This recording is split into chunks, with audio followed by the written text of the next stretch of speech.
Na pag-usapan pa, no? Ito pong inulan po ng batikos, mga kabida. Ito pong latest post po, mga kabida, ni Pangulong Ferdinand Bongbong Marcos Jr. sa kanya hong Facebook page. Okay?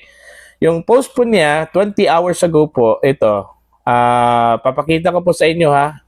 Yan po. Okay? Yung kanya hong rally po, mga kabida, kasama po yung mga kandidato ho ng alyansa, doon ho sa Tacloban City, Leyte, ano po, na? Okay, kahapon po ito nangyari, March 14, 2025. Ito po, babasahin ko yung kanyang post po, mga kabida, ano po. Malinaw ang direksyon ng ating alyansa, kaunlaran, kapayapaan, at mas magandang buhay para sa bawat Pilipino. Hindi mainit na salita ang inyong kailangan, kundi tunay na solusyon at aksyon para sa hamon ng buhay araw-araw. Ayan. So yun yung caption po, mga kabida, ng kanya hong post. Ano po? 20 hours ago po, mga kabida. Maganda actually. Maganda yung kanya hong post. Okay? Yung message po niya, mga kabida, ito, kapayapaan, kaunlaran, at mas magandang buhay para sa bawat Pilipino. Ano po, no? Very encouraging yung kanya hong post, ano?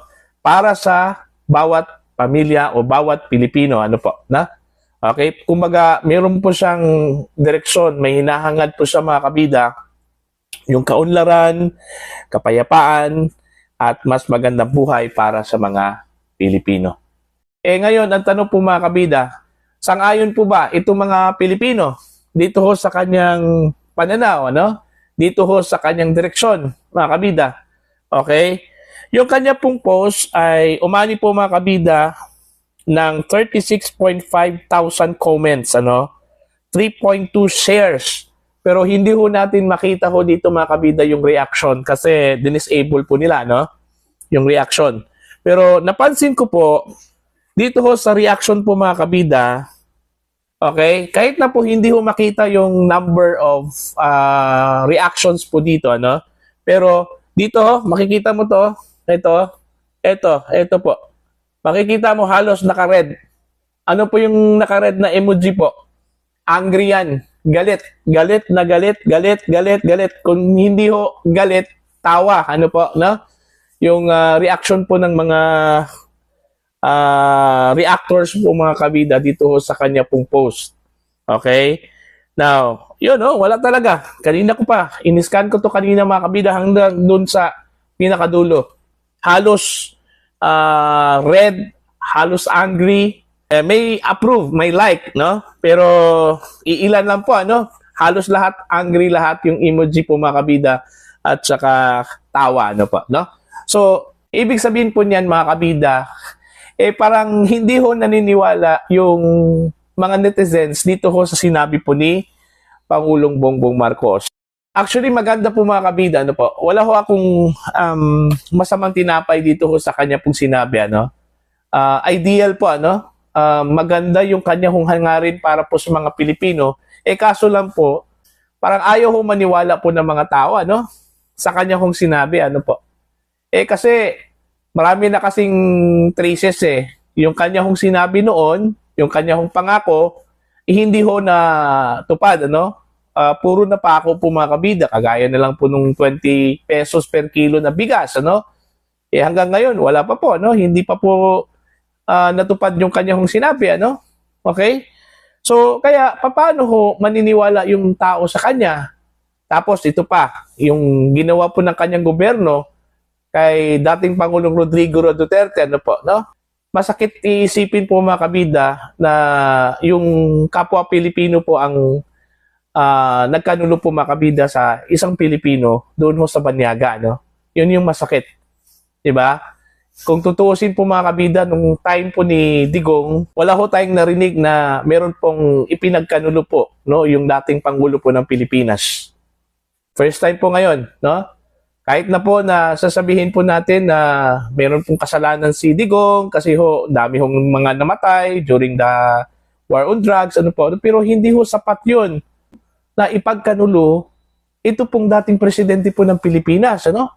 Ang impression tuloy po, mga kabida, ngayon is because of politics, because of galit po ng mga Marcoses doon sa mga Duterte, ito na nga yung ganti, mga kabida. Kahit po may buhay na masasakripisyo po dito, no? Pangalawa po, galing na mismo kay Pangulong Marcos na wala na pong jurisdiction ang ICC po sa atin. Pero ang ginawa po ng Pangulo, ginawa po ng kanyang gobyerno, ipinagkanulo yun, no? I-turn over, isinurrender, mga kabida, ito pong si Digong, okay, sa International Criminal Court. So, yun po, no?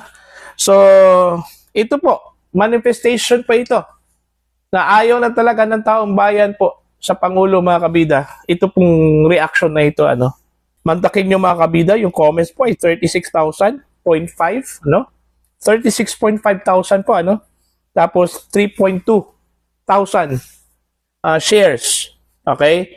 Magbasa po tayo ng mga comments, ilang mga comments po dito, mga kabida. Okay? May nagsabi po dito, traidor ka, tapos pakaulaw kang amawa ka, imbis diri sa Pinas, himuon ang trial, ang mga puti na noon ang mag-trial sa usa ka Pinoy.